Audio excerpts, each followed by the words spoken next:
fakrukom li issa fil-Knisja hemm servizz ta' qrar. Jiġifieri hemm is-saċerdot disponibbli għas-sagrament tar-rikonċiljazzjoni għal dawk li jixtiequ jirċievu dan is-sagrament.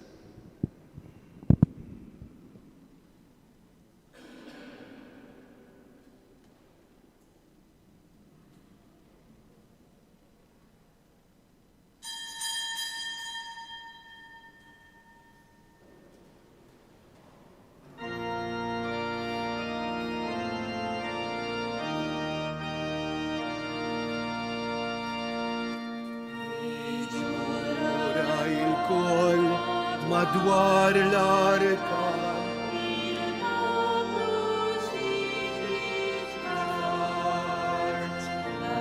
tu kull ima inxan druk sultan tas-sema kodba azza nisimok tkellimna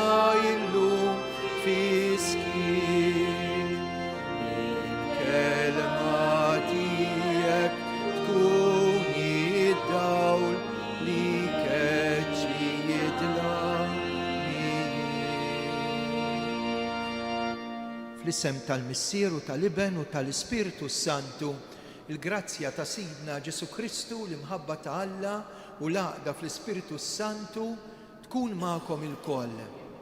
Jagħti smigħ lit-torox, jagħti kelma lil minu imbikkel, tislima mill-qalb minn dan is-santwarju għażiż tal-Madonna ta' Pinu lilek li qed titlob magħna mill-qrib jew mill-bogħod fuq il-mezzi soċjali. Nistednuk issa biex fil-bidu ta' din l-Ewkaristija nidħlu fina nfusna, nindunaw kemm aħna maħbubin u maħfurin minn Alla u nitolbu lil Mulej jagħtina s-slim tiegħu.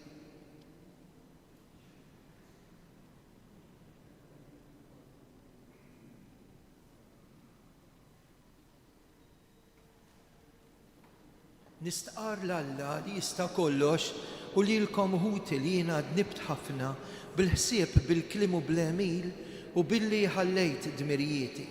Ħtija tiegħi bl-akbar ħtija tiegħi. Għalhekk nitlob il-Imqazza Marija dejjem Verġni, l-Anġlu u l-Qaddisin kollha u lilkom ħuti biex titolbu għalija lil Mulej Alla tagħna. Eħenna għalina Alla li jista' kollox jaħfrilna dnubietna u jwassalna fil-ħajja ta' dejjem. Ma l-intenzjonijiet tagħna, l-intenzjoni partikolari għal dil qudiesa hija għal familji Vella u Bartolo. Fit-tjubitek Mulej ħares din il-familja tiegħek. Kun int il-għajnuna l-qawwa tagħha. I m'għandix ta' moħra ħlief il-grazzja tiegħek bibnek Ġesu Kristu Sidna li hu Alla miegħek jgħixu jsaltan flimkien mal-Ispiritu Santu għal dejjem ta' dejjem.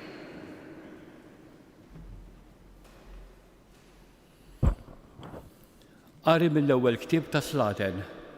Ġara li darba minnhom Ġeroboam ħareġ minn Ġerusalem u fit-triq iltaqa' miegħu Aħija, il-profeta minn Silon. Dan kellu fuqu mantar ġdid u kienu weħidhom fir-raba'.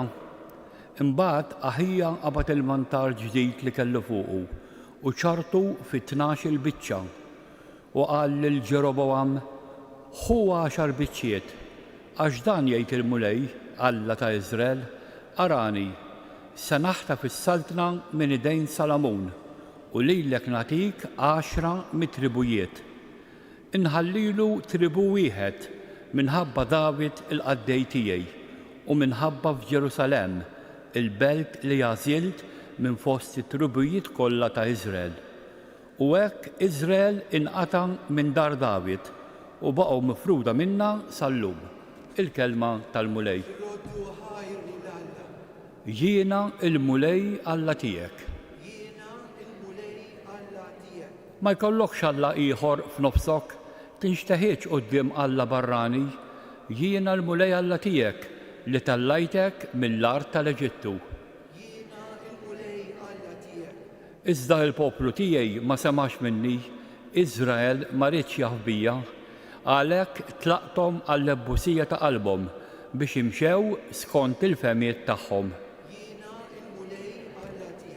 Jekk il-poplu tiegħi jisma' minni, jekk Iżrael jimxi fi triqati, minnu fih innizzel l-edewwa tagħhom, idi jindawwar fuq dawk illi huma kontrihom.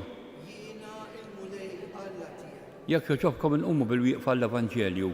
Alleluja, alleluja, alleluja. Iftilna qalbna mulej biex nifmu il-kelma ta' ibnek. Alleluja, alleluja, alleluja.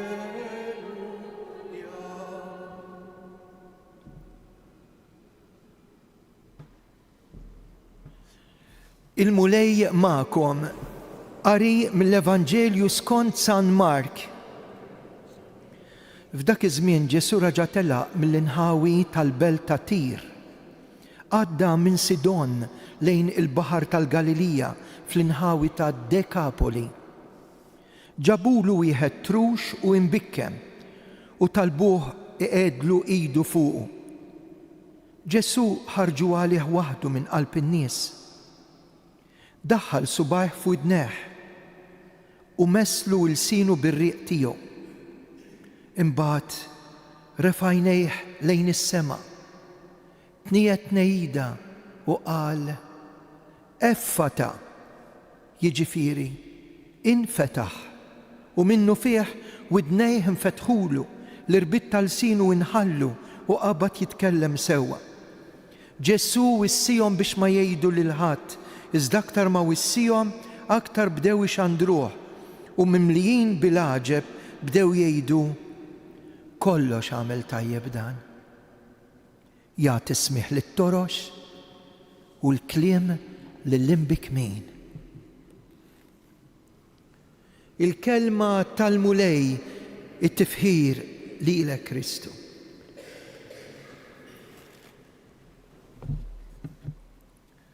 Kull ġurnata, kull mument li fih il-kelma talla tixxandar, il-ħajja tiegħi ma tibqax l-istess. Meta jien nisma' l-kelma talla jew nieħu sehem fil-qudiesa, ħajjitna ma tibqax l-istess. Anki jekk l-ispirtu tagħna, d-dispożizzjoni tagħna tista' tkun differenti. U llum nindunaw kemm ħafna drabi il-qawwa talla tmissna. Jiġifieri Alla tiegħi mhux il-bot, f'wieħed mill-kotba li għandu John Powell, He Touched Me, juri kif Ġesu kapaċi lill-bniedem ikellmu. U dik il-kelma tant mislu qalbu li ħajtu tinbidel għat-tajjeb. Imiss magħna Ġesu kull darba li aħna nitolbuh jaħfrilna. B'qalb niedma aħna nistgħu ngħidu Alla messni, għadda mill-ħajja tiegħi. Kont fid-dnub u issa qiegħed fil-grazzja. Kont fit-triq il-ħażina u issa bgħadt it-triq tajba. X'jagħmel illum Ġesu? Jgħaddi minn art il-pagani.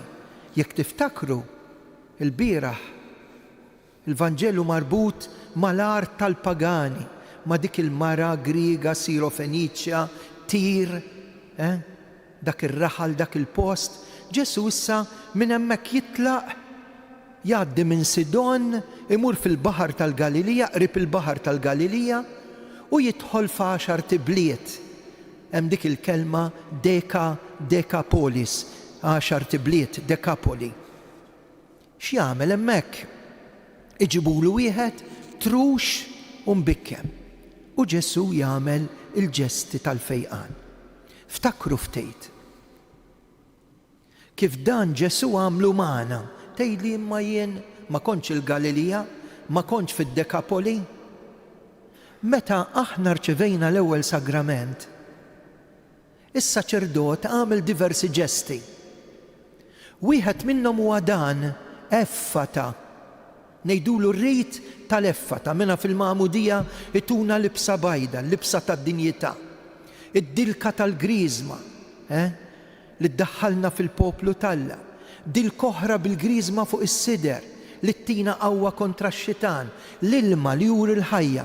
Imma fl-aħħar tal-Magħmudija, naħseb ġil rajtu jew smajtu, min ikun jagħmel il-Magħmudija, is-sagrament, b'sebgħu l-kbir, jimmarka il-widnejn tat-tarbija jew min jirċievi l-Magħmudija u x-xoftejn u jgħid hekk ara kemm sabiħa. Waqt li jagħmel is-salib fuq il-widnejn, jalla ma ddumx ma tisma'. Qed taraw, Ġesu ġa messna, fetħilna widnejna, fetħilna qalbna biex jien nisma' l-kelma Alla u ta' dil-kelma nkun xut. Kif? Xut martrita, mhux ċajta, anke llum. Inkun xut, inkun martri ta' din il-kelma. U allura jgħid x'in jagħmel is-salib fuq ix-xoftejn u int ma ddumx max-xandar. Nistħajjal dak il-ħin il-ġenituri hekk jitolbu fuq it-tarbija magħna. Jalla, ma jdumx ma jitkellem, ma nisimgħuh jitkellem.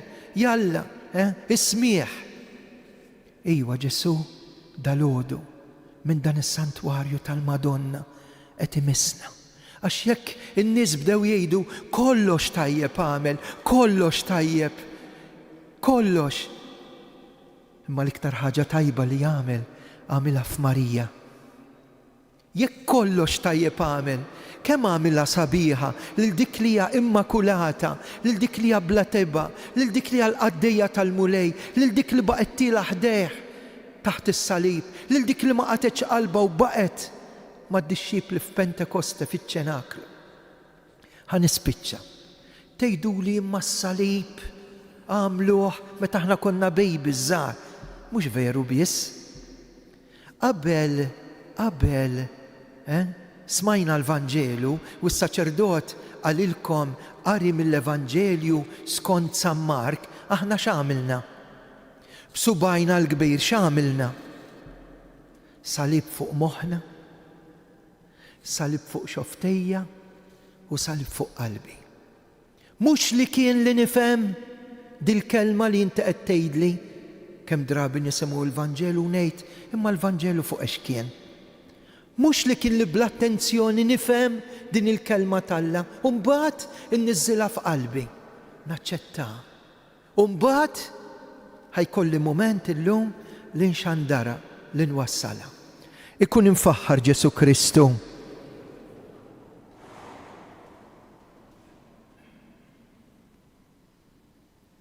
Ejja Spiritu Santu ibad il-qawwa tiegħek fuqna, aħna li ma nafux nitolbu, ħeġġiġna, miss il-qalbna, miss xoftejna biex inkunu nistgħu tawliet insejħulek Abba Missier.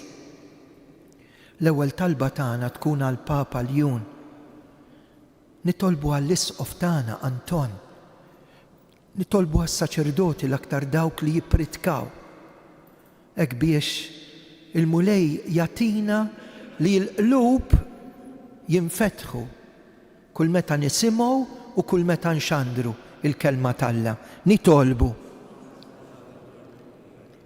Nitolbu għal-mejtin tal-familji Bartolo Vella, nitolbu għal Roħażiża tas-saċerdot Dunakille Kawki li jiġi ħu l-isqof Nikol Kawki, għall-eżistana mejtin biex il-mulejja tihom il-mistrieħ ta' dejjem fil-ġenna. Nitolbu ismana. Nitolbu għal-morda fid-dar u fl-isptar. Ħafna nies jiġu jgħidulna Fader, itolbu. Hekk nitolbu biex illum fil-pellegrinaġġi li ġejjin u f'dawk li se jiġu jirċievu l-qrar isir il-fejqan. Tolbu għat-tobba, l-professuri, in-nurses.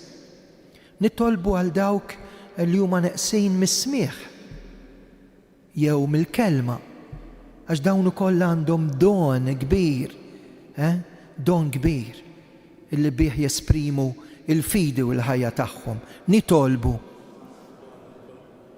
għal dawk li tilfu l-xi ħadd ta' għażiż Ir-ruħ għażiża ta' missier żagħżugħ tilef ħajtu f'inċident ta' traffiku. Il-ġenituri tiegħu martu u liedu ħutu. Tolbu għal dawk hekk li jgħaddu minn momenti ta' firda li jiġġib il-mewt u anke il-mewt ħesrem hekk biex il-mulej jagħti l-għajnuna f'dan il-momenti. Nitolbu ismana. L-aħħar talba issa jekk trid hija tiegħek. Dan nitolbulek bi Kristus Sidna.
Jitolbu ħuti biex is-sagrifiċċju tiegħi u tagħkom joġob l-Alla missier illi jista' kollox.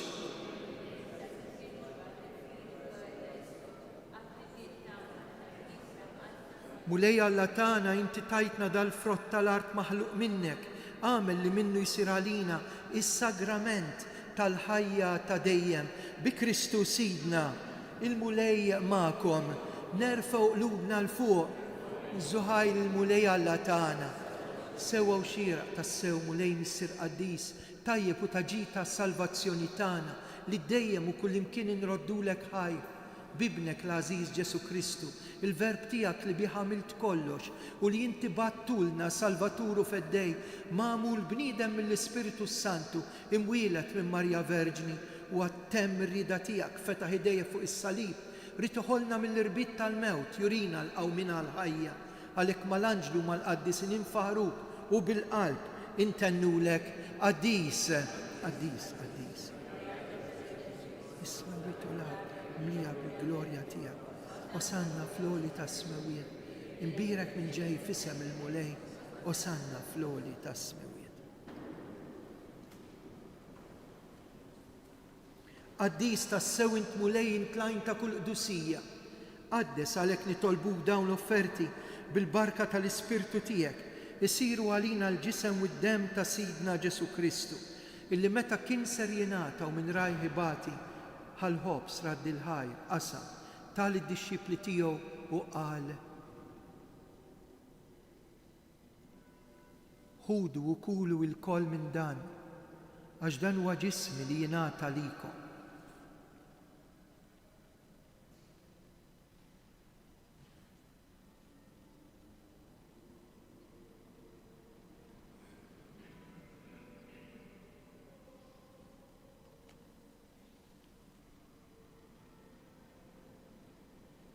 Ekku kol wara li klaħal kalċi, reġa' raddi l-ħajr tal-dixxipli tiegħu qal ħudu u jxorbu minnu l-koll għax dan huwa l-kalċi ta' demmi tal-patt il-ġdid li jibqa' dejjem id-demm li jixxerret għalikom u għall-bnedmin kollha għall-maħfra ta' dnubiet.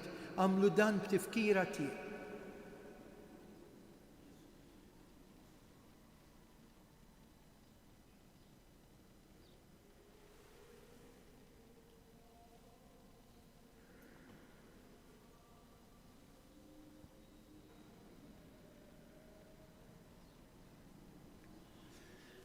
Dan hu il-misteru tal-fidi jinħabbru l-mewt tiegħek mulej. Għalhekk aħna u nagħmlu dan tifkira tal-mewt u l-qawmien ta' Sidna Ġesu Kristu. Nofrulek mulej il-ħobs tal-ħajja u l-kalċi tas-salvazzjoni u rroddulek ħajr intoġbok tilqana quddiemek biex naqduk. Miċ-ċokontana qed nitolbu biex l-Ispirtu Santu jaqadna ġisem wieħed lilna li nieħdu semm il-ġisem u d-dem ta' Kristu mulej. Ftakar fil-Knisja tiegħek imxerda mad-dinja kollha u ettaqa' fl-imħabba flimkien mal-Papa Ljun, l-Isqof tagħna Anton, il-Ministri tiegħek kollha. Ftakar fir-ruħ għażiża tal-mejtin tal-familji Bartolo, Vella, ftakar fil-mejtin kollha.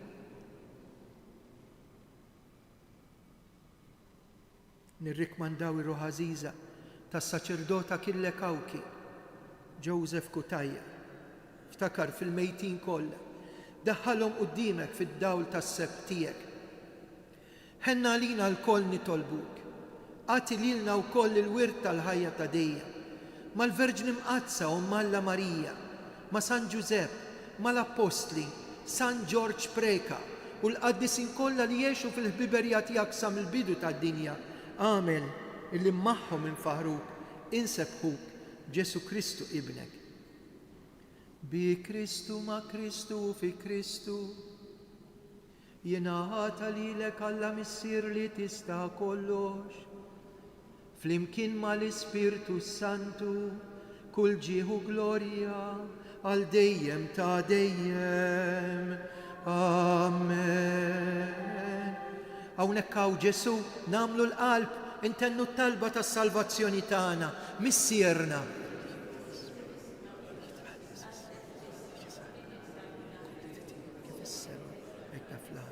Ħobżna ta' kuljum għatina llum. Aħfrinna d-nubietna bħalma nafru l-minuħati għalli. Ddaħħalniex fit-tiġrih. Eħlisna nitolbuk mulej minn kull deni. Għatina fit-tiba fil-ħnina tiegħek il-paċi fi żmienna. Hekk inkunu ħilsa dejjem midnub u mħarsa minn kull inkwieta ħana nistennew nittamaw lejna u l-miġja tas-Salvatur tagħna Ġesu Kristu.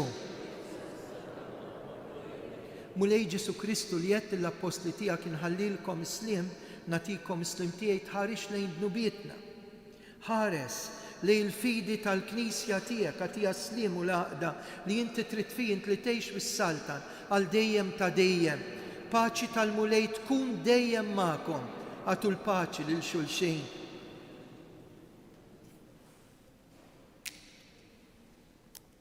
Ħaruf Talla li tneħħi d-nubiet tad-dinja ħenna għalina. Ħaruf Talla li tneħħi d-nubiet tad-dinja ħenna għalina. Ħaruf Talla li tneħħi d-nubiet tad-dinja għatina. U li Ġesu għamel li din itqarbina bil-ġisem u d-dem tiegħek ma tkunx il-kundanna tiegħek, iżda l-ħnina tiegħek tkun għalija l-ħarsin u l-fejqan ta' ġismi, ta' moħħi u ta' ruħi. Dan hu l-ħaruf Talla, dan hu li jneħħi d-nubiet tad-dinja ħen jindawk li huma mistiedna għal dilikla tal-ħaruf mulej.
Ejju issa fiskiet, ek ngħidu grazzi l-Ġesu, mhux biss imiss magħna, imma jiġi ġo fina, x'miraklu kbir.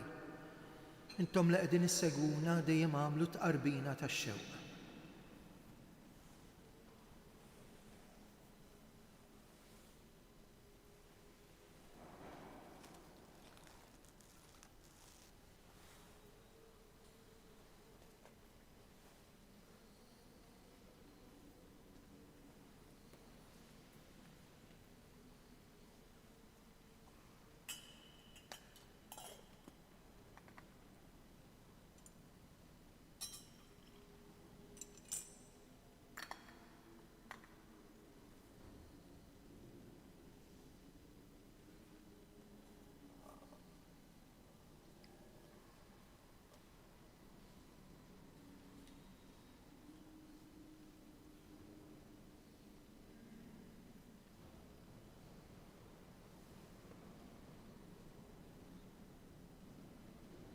Nadurawk, o Ġesu, u imberkuk. Nadurawk, o Ġesu, u imberkuk. Nadurawk, o Ġesu, u imberkuk, għax b'salibek nitolbu. U Alla inti ridna nieħdu sem minn ħobża waħda, minn kalċi wieħed.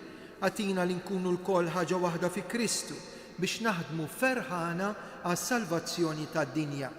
Bi Kristu Sidna, wara li ngħidu t-tlet Ave Marijiet kif talbet il-Madonna hawnhekk għall-intenzjonijiet tagħkom u ta' dawk li jeħtieġu it-talb minn dan is-santwarju, wara l min jixtieq mhux bil-fors dejjem ikollna ftit mumenti xkejknin ta' talb flimkien miegħi fil-kappella ħdej il-kwadru tal-Madonna. Il-mulej magħkom. Iberikkom Alla li jista' kollox, il-Missier l-Iben u l-Ispiritu Santu. Slima lik Marija bil-grazzja minnija l-mulejnija, il-birkibti fost il-nisa, il-birek il-frott tal-ġuftija Ġesu. Slima lik Marija bil-grazzja minnija, il-mulejnija, il-birka inti fost il-nisa u il-birek il-frott tal-ġuftija Ġesu. Slima lik Marija, bil-grazzja minnija, il-mulejnija, il-birka inti fost il-nisa, u il-birek u l-frott tal-ġuftija Ġesu. Joppalina mit-inbin. Madonna Tapinu, Sultana tal-familja, ħarstek fuqna dejjem żomm. Morru fil-paċi ta' Kristu.